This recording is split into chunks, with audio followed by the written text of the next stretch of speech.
எல்லாரும் எப்படி இருக்கீங்க? Welcome to Indian kitchen recipes. இன்றைக்கி நம்ம வந்து சூப்பரான பிரேக்ஃபாஸ்ட் ரெசிபி பார்க்கலாம். ரொம்ப ஹெல்த்தியானதும் கூட. அடை அவியல், இஞ்சி சட்னி, ஒரு போண்டா. ரொம்ப ஹெல்த்தியாக அண்ட் டேஸ்டியாக எப்படி செய்யலான்னு பார்க்கலாம் வாங்க.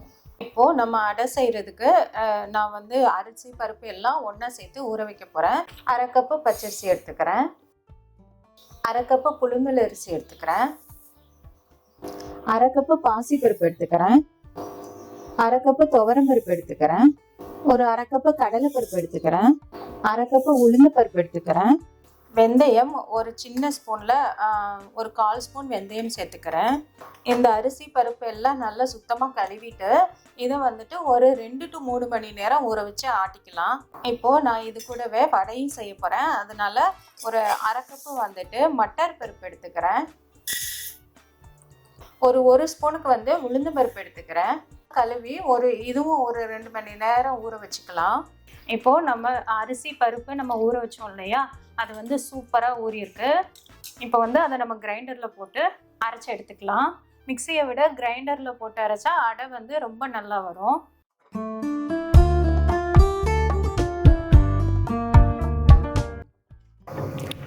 மாவு நல்லா ஆட்டிகிட்டு இருக்கும் போதே நிறைய தண்ணி சேர்த்துடக்கூடாது, கொஞ்சம் கெட்டியாக தான் சேர்க்கணும். இது கூட நம்ம வந்துட்டு மிளகா வத்தல் சேர்த்துக்கலாம், கொஞ்சம் உடச்சி சேர்த்துக்கலாம், ஒரு 5-6 மிளகா வத்தல் சேர்த்துக்கலாம்.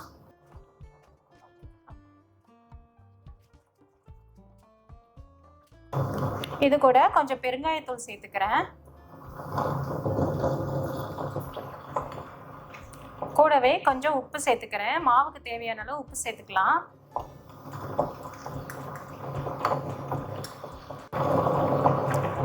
மாவு ஒரு 5 நிமிஷம் கழிச்சு இந்த மாதிரி கொரன்னு இருக்கும். ரொம்ப கொரன்னு இருக்கக்கூடாது, லைட்டாக இந்த மாதிரி கொரன்னு இருக்கும் போதே மாவு எடுத்து வச்சிடலாம்.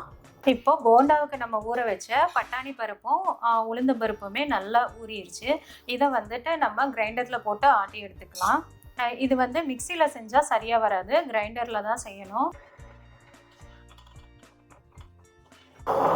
இப்போது போண்டா ஆட்டிகிட்டு இருக்கும் போதே, மாவு ஆட்டிகிட்டு இருக்கும் போதே நம்ம இதுக்கு மாவு வடைக்கு தேவையான உப்பு சேர்த்துக்கலாம். உப்பு சேர்த்துட்டு ஒரு 2-3 நிமிஷத்துலேயே நம்ம மாவு எடுத்துடலாம். இப்போ அவியல் செய்கிறதுக்கு நான் ஒரு கடாயில் தண்ணி சூடு பண்ணி வச்சுருக்கேன். அதில் அரிஞ்சு வச்ச காயெல்லாம் சேர்த்துக்கலாம். நான் என்னென்ன காய் சேர்க்குறேன் அப்படின்னா, கத்திரிக்காய், அவரைக்காய், முருங்கைக்காய், உருளைக்கிழங்கு, சேப்பங்கிழங்கு, கேரட், பட்டாணி இதெல்லாம் சேர்த்துக்கிறேன். இதெல்லாம் தண்ணியில் சேர்த்துக்கலாம். சேர்த்துட்டு ஒரு 10 நிமிஷத்துக்கு வேக வைக்கலாம்.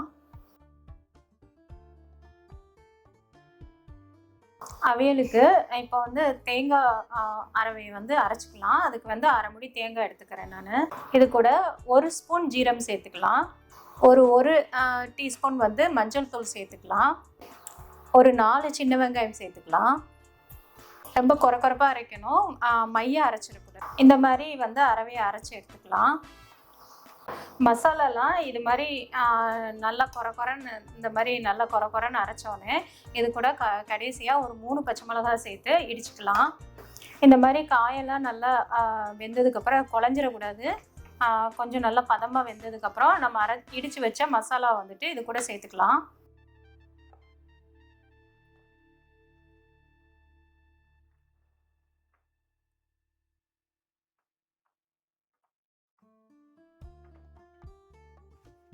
இது கூட ஒரு கொத்து கருவேப்பிலை அது சேர்த்துக்கிறேன்.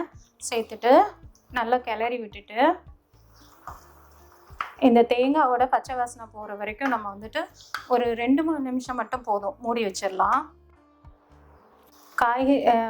காய்கறியோட நம்ம வந்துட்டு ஒரு ஸ்பூன் வந்து தயிர் சேர்த்துக்கலாம்.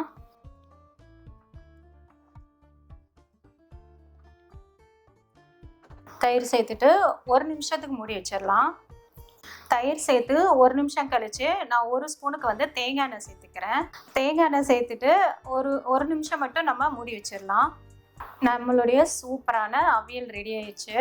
கம கமன்னு இருக்க வாசனையே சூப்பராக இருக்கும். இது வந்துட்டு சாதத்தோட சாப்பிட்றதுக்கெல்லாம் ரொம்ப நல்லாயிருக்கும்.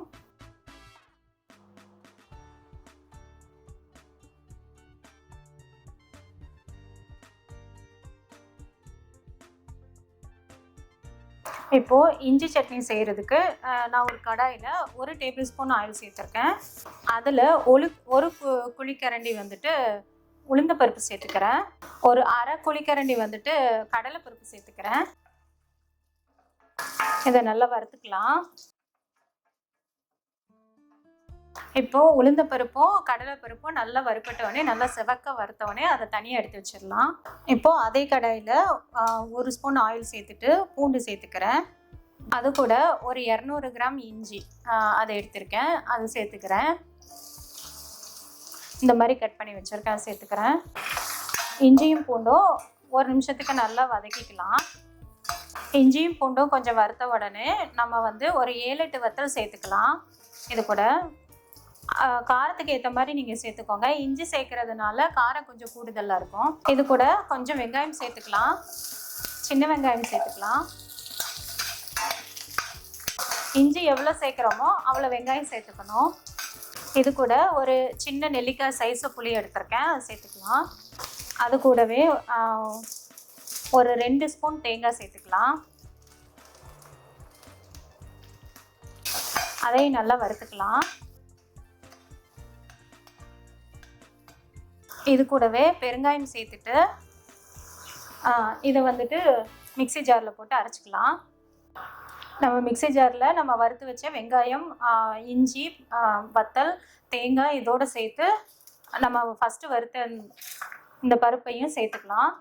இது கூட தேவையான அளவு உப்பு சேர்த்துட்டு கொஞ்சம் இதுக்கு தேவையான அளவு வெல்லம் சேர்த்துக்கலாம். இஞ்சி சேர்த்துருக்கிறதுனால கொஞ்சம் வெல்லம் சேர்த்தா அதனுடைய டேஸ்ட்டு நல்லாயிருக்கும். இதை நல்லா அரைச்சி எடுத்துக்கலாம்.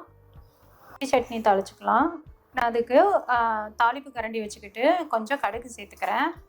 கடுகு சேர்த்து முடித்த உடனே கொஞ்சம் சின்ன வெங்காயம் சேர்த்துக்கிறேன். சட்னியில் வந்துட்டு தாளிக்கும் போது சின்ன வெங்காயம் சேர்த்து தாளித்தா நல்ல ஃப்ளேவராக இருக்கும்.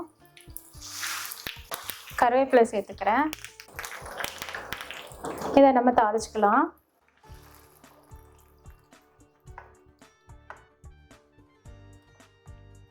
பாருங்க, சூப்பரான இஞ்சி சட்னி ரெடி ஆகிருக்கு. செம்ம டேஸ்ட்டாக இருக்கும் இந்த சட்னி. பெசரட்டு கூட எல்லாம் ரொம்பவே நல்லாயிருக்கும்.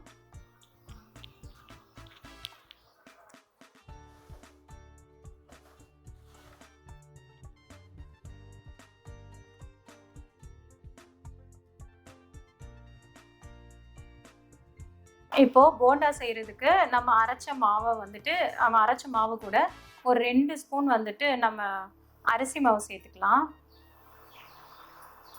இது கூட நான் 2 பெரிய வெங்காயம் வந்து இந்த மாதிரி துருவி வச்சுருக்கேன், அதையும் சேர்த்துக்கலாம்.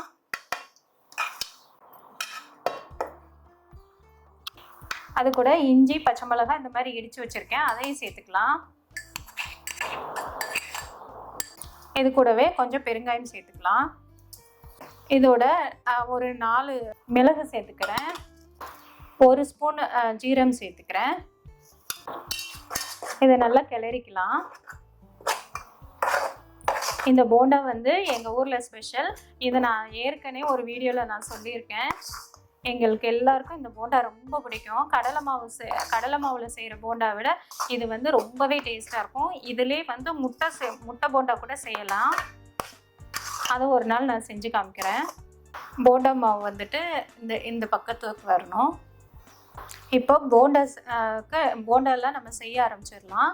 நான் எண்ணெய் நல்லா சூடானவனே நம்ம போண்டா போட்டுடலாம். நல்லா உருட்டி போடக்கூடாது. இந்த மாதிரி நம்ம சும்மா அப்படியே ரேண்டமாக போட்டுக்க வேண்டியதான். அதான் நல்லாயிருக்கும். இந்த மாதிரி போட்டுக்கலாம்.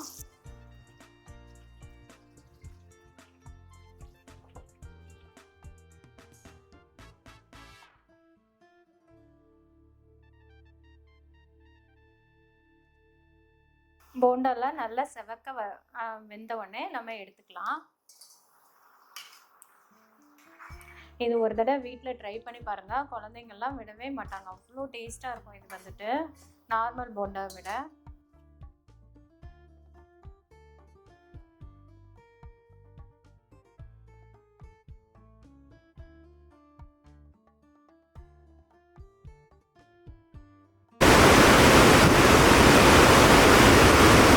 இப்போது நம்ம அடை செஞ்சிடலாம். அடை மாவோட நான் வந்து 2 வெங்காயம், பெரிய வெங்காயம் வந்து சின்னதாக துருவி வச்சுருக்கேன், அதை சேர்த்துக்கலாம். பெரிய வெங்காயமுக்கு பதிலாக சின்ன வெங்காயம் கூட சின்ன சின்னதாக கட் பண்ணி சேர்த்துக்கலாம். இதை நல்லா கலக்கிக்கலாம். இது கூட துருவின தேங்காய் சேர்த்துக்கலாம், ஒரு 2 ஸ்பூன் சேர்த்துக்கலாம்.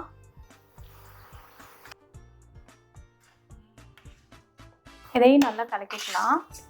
அது கூடவே ஒரு கொத்து கருவேப்பிலை சேர்த்துக்கலாம். ஒரு ஸ்பூன் ஜீரகம் சேர்த்துக்கிறேன். மிளகு சேர்க்கணும். மிளகு வந்து சுடும்போது சேர்த்துக்கலாம், இல்லாட்டி வந்து இழுக்கிறதுக்கு வராது.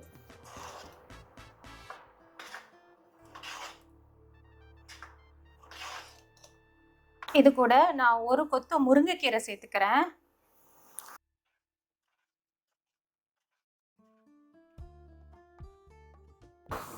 இப்போ அடுப்பில் வந்து தோசைக்கல் வச்சு நல்லா காஞ்சோடனே நம்ம அடை மாவு வந்து ஊற்றிக்கலாம். கொஞ்சம் கெட்டியாகவே ஊற்றிக்கலாம்.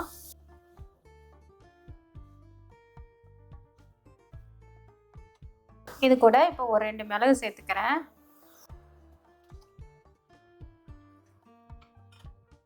இதில் நல்லா கீறி விட்டுக்கலாம். தோசை பரட்டியால் கீறி விட்டு இதை எண்ணெய் சேர்த்துக்கலாம். நான் தேங்காய் எண்ணெய் சேர்த்துக்கிறேன். அடை தோசை தேங்காய் எண்ணெய் சேர்த்தா ரொம்ப நல்லாயிருக்கும்.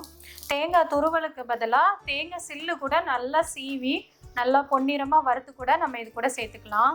அது ரொம்பவே நல்லாயிருக்கும்.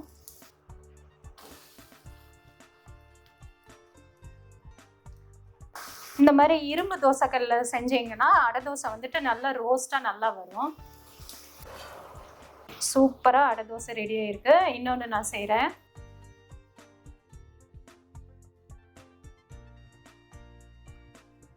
இதில் நம்ம 2-3 மிளகு சேர்த்துக்கலாம்.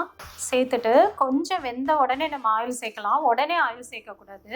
இதில் நல்லா ஓட்டை போட்டு விட்டுக்கலாம் மத்தியிலலாம், அப்போ தான் நல்லா வேகும். இப்போ நல்லா பாதி வெந்த உடனே நம்ம அன்னாரம் தான் ஆயில் சேர்க்கணும், ஃபஸ்ட்டே சேர்த்துடக்கூடாது. நான் தேங்காய் எண்ணெய் சேர்த்துக்கிறேன். அடை தோசைக்கு தேங்காய் எண்ணெய் சூப்பராக இருக்கும். இந்த அடை தோசை வந்து சும்மாவே சாப்பிட்லாம், அவ்வளோ டேஸ்ட்டாக இருக்கும்.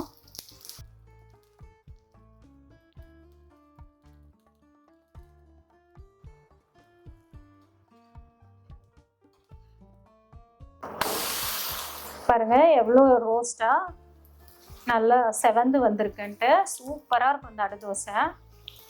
அதுவும் முருங்கை இலையெல்லாம் போட்டு செய்கிறதுனால ரொம்ப ஹெல்த்தியான பிரேக்ஃபாஸ்ட் இது வந்து. பாருங்கள் எவ்வளோ சூப்பர் கிறிஸ்பியாக ரெடி ஆகிருக்கு அடை தோசை வந்துட்டு. ரொம்ப டேஸ்ட்டாக இருக்கும் இது. இந்த மெத்தடில் நீங்கள் செஞ்சு பாருங்கள்.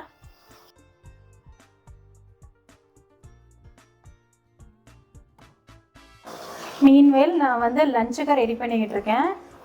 மொச்சிக்காய் குழம்பு, பச்சை மொச்சிக்காய் குழம்பு, மாங்காய் போட்ட குழம்பு. இது வந்து அவியலுக்கு ரொம்ப நல்லாயிருக்கும், அதனால இதை நான் வச்சுருக்கேன். பாருங்கள் ரொம்ப ரொம்ப சூப்பராக அடை, அவியல், அப்புறம் வந்து போண்டா, இஞ்சி சட்னி ரொம்ப அட்டகாசமான சுவையில் ரெடி ஆயிடுச்சு. இந்த மெத்தடில் நீங்களும் ட்ரை பண்ணி பாருங்கள். எல்லாருமே என்ஜாய் பண்ணி சாப்பிடுவாங்க. இந்த சேனல் உங்களுக்கு பிடிச்சிருந்தால் லைக் பண்ணுங்கள், ஷேர் பண்ணுங்கள், சப்ஸ்கிரைப் பண்ணுங்கள். அப்படியே பெல் ஐக்கானையும் ப்ரெஸ் பண்ணுங்கள். தேங்க்யூ.